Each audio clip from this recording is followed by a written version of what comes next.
Americans are deeply ambivalent about these events. And let me try to characterize that ambivalence as simply as possible. Americans simultaneously like democracy and they like to be liked.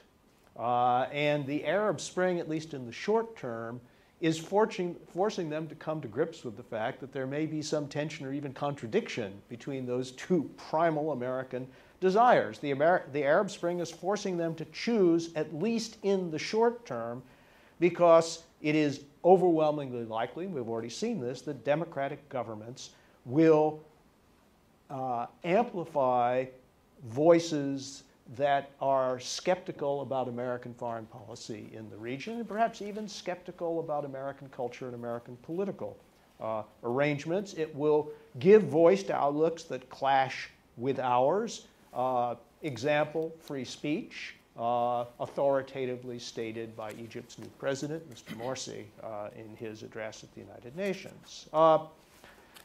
There is, I would say, in the face of this ambivalence, a narrow support for democratization. 50-42 is not overwhelming. And there is obviously a response to cognitive dissonance on this subject, as Shibley pointed out.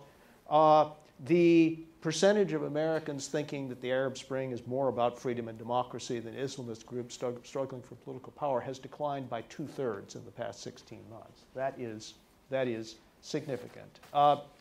Generalization number 3, and Shibley hinted at this, but given my own study of American politics, I wanted to underscore it. This survey shows signs, and I would have been amazed if it didn't, of acute partisan polarization on the basics of American policy, foreign policy. If American politics ever stopped at the water's edge, it no longer does.